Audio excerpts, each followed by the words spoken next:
عزیز طالبات السلام علیکم۔ آج ہم آپ کی نصابی کتاب سرمایہ اردو میں شامل حصہ غزل کی ابتدا کرنے جا رہے ہیں۔ غزل کا سوال جو آپ کے پیپر میں آتا ہے اس کے کل 10 نمبر ہیں۔ اشعار کی تشریح کے 9 نمبر اور شاعر کے نام کا 1 نمبر ہے۔ غزل کی تشریح جب بھی کریں ہر شعر کی الگ الگ کریں، کیونکہ غزل کے ہر شعر کا نفس مضمون الگ ہوتا ہے۔ غزل کی تشریح میں چند باتوں کا خیال رکھیں۔ سب سے پہلے پیراگراف میں شاعر کا تعارف ہونا چاہیے، جس میں اس کی شاعری کے بارے میں بتایا جائے کہ وہ کس قسم کی شاعری کرتا ہے، اس کی شاعری کی نمایاں خصوصیات کیا ہیں۔ اس کے بعد اگلے پیراگراف میں شعر میں جو موضوع دیا گیا ہے اس کی وضاحت کریں۔ عام طور پر اردو غزل میں کچھ روایتی موضوعات ہیں جن پر ہر شاعر نے طبع آزمائی کی ہے۔ ان کا ایک باقاعدہ پس منظر ہے جس کی میں آگے چل کر وضاحت کروں گی۔ وہ پس منظر آپ نے تشریح سے پہلے لکھنا ہے۔ اس کے بعد اگلے پیراگراف میں آپ نے شعر کی تشریح کریں اور آخر میں موضوع سے متعلق اگر آپ کو متعلقہ شعر یاد ہیں تو انہیں ضرور تشریح میں لکھیں۔ ضروری نہیں کہ آپ آخر میں لکھیں، آپ درمیان میں بھی جہاں کہیں موضوع سے موافق آپ کے پاس موجود ہیں آپ اس میں لکھ سکتی ہیں۔ ان باتوں کا خیال رکھ کے اگر آپ تشریح کریں گی تو آپ کی تشریح زیادہ مؤثر ہو جائے گی اور آپ کو پیپر میں اچھے نمبر ملیں گے۔ عزیز طالبات، سرمایہ اردو کی پہلی غزل خواجہ میر درد کی ہے۔ اردو شاعری میں خواجہ میر درد ایک صوفی شاعر کے طور پر جانے جاتے ہیں۔ ان کا اصل نام سید میر اور درد تخلص تھا۔ ان کے والد بھی ایک درویش منش انسان تھے۔ خواجہ میر درد والد کی وفات کے بعد سجادہ نشین بنے اور بڑی خودداری کے ساتھ زندگی بسر کی۔ کہتے ہیں کسی شاعر کی شاعری اس کی زندگی کا عکس ہوتی ہے۔ خواجہ میر درد کی شاعری ان کی زندگی کا ہو بہو عکس ہے، کیونکہ وہ خود بھی صوفی منش انسان تھے اور شاعری بھی انہوں نے صوفیانہ کی۔ انہوں نے اپنی شاعری میں صوفیانہ خیالات کا پرچار کیا۔ اردو کی صوفیانہ شاعری میں انہیں باوا آدم کا درجہ حاصل ہے۔ ان کی شاعری میں عشق حقیقی کا عنصر غالب ہے، کہیں کہیں عشق مجازی بھی دکھائی دیتا ہے۔ تصوف جیسے خشک مضمون کو لکھتے وقت ان کی شاعری میں شعر کی چاشنی اور شعری ذوق برقرار رہا ہے۔ ان کا اردو دیوان دیکھا جائے تو بہت مختصر ہے مگر سراپا انتخاب ہے۔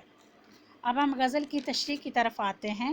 پہلا شعر ہے: کام مردوں کے جو ہیں سو وہ کر جاتے ہیں، جان سے اپنی جو کوئی کے گزر جاتے ہیں۔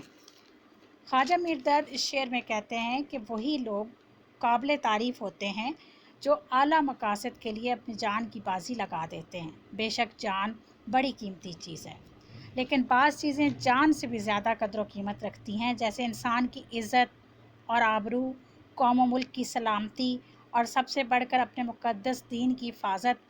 اگر ان میں سے کسی کے وجود کو خطرہ لاحق ہو تو غیرت کا تقاضا یہ ہے کہ انسان اپنی جان کا نذرانہ دینے میں پس و پیش نہ کرے۔ اسلام میں اسی لیے جہاد کو بڑی فضیلت حاصل ہے۔ محمد بن قاسم، خالد بن ولید، طارق بن زیاد، ٹیپو سلطان، ان مجاہدین کو کون نہیں جانتا۔ اسی طرح کیپٹن سرور شہید، میجر عزیز بھٹی، محمد طفیل اور نشان حیدر پانے والے دوسرے شہداء قوم کا قیمتی اثاثہ ہیں۔ ان لوگوں نے اپنی قیمتی جانوں کا نذرانہ دے کر اپنے لہو سے ایسی شمع روشن کی جس کی روشنی ہمیشہ باقی رہے گی۔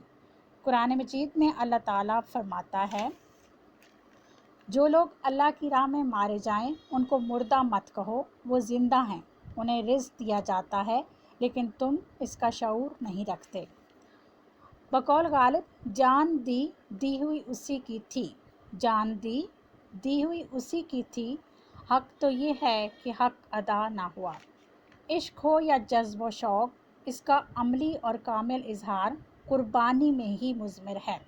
مقصد سے عشق کی حد تک والہانہ لگاؤ کامیابی کی ضمانت ہے، اور اپنے لہو میں تڑپنا اور جان قربان کرنا عشق کی معراج ہے۔ اقبال کہتے ہیں: شہادت ہے مطلوب و مقصود مومن، نہ مال غنیمت نہ کشور کشائی۔ جان قربان کرنا کمزور اور بزدل لوگوں کے بس کا کام نہیں ہوتا۔ بلکہ یہ سعادت صرف انہیں ملتی ہے جو بہادر، پرعزم مرد میدان اور جذبہ شہادت سے سرشار ہوتے ہیں۔ اپنے نصب العین اور مقصد کے حصول کے لیے یہ لوگ راستے کی دشواریوں اور مشکلات کا بھرپور مقابلہ کرتے ہیں، اور جب ضرورت پڑتی ہے تو ہنستے ہوئے موت کو گلے لگا لیتے ہیں۔ ان کا یہ عمل ہمیشہ کے لیے تاریخ کا حصہ بن جاتا ہے۔ جرأت اور دلیری کا یہ انداز لوگوں کے دلوں اور ذہن پر نقش ہو جاتا ہے اور آنے والی نسلوں کے لیے عظمت و جرأت کی مثال بن جاتا ہے۔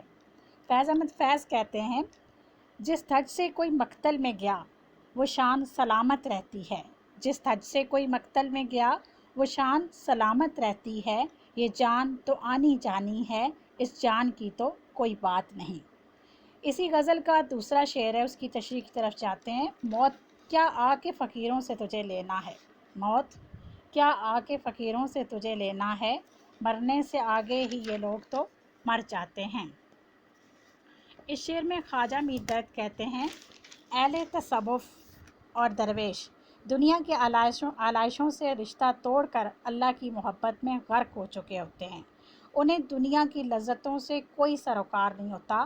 ایک صوفی کی سب سے بڑی خوبی یہی ہوتی ہے کہ وہ اپنے نفس امارہ کو مار ڈالے تاکہ دنیا کی محبت اسے اللہ تعالیٰ سے غافل نہ کر دے۔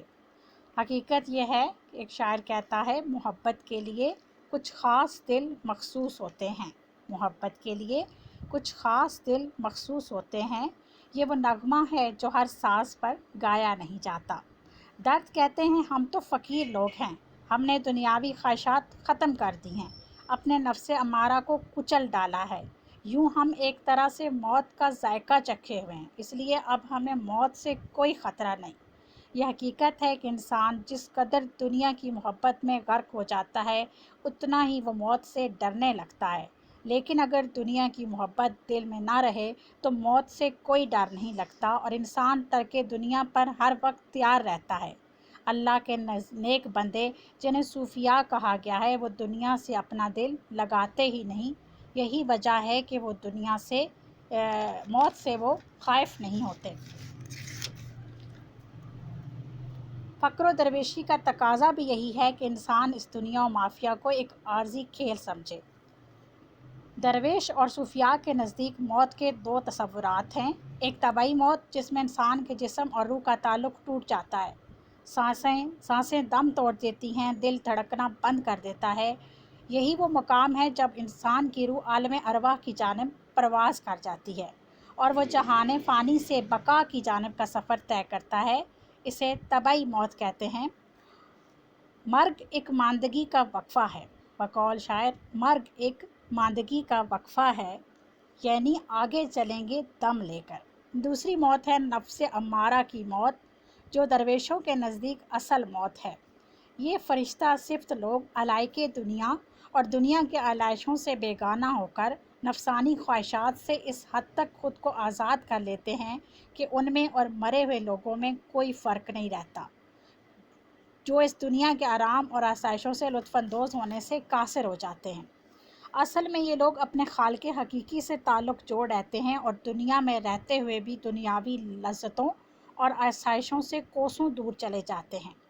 دنیا کی ضروری چیزوں سے وہ اتنا ہی تعلق رکھتے ہیں کہ روح اور جسم کا رشتہ قائم رہ سکے، جبکہ دنیاوی جاہ و حشمت، مال و دولت، منصب و عہدہ اور شہرت ان کی نگاہ میں کوئی حیثیت اور وقت نہیں رکھتی۔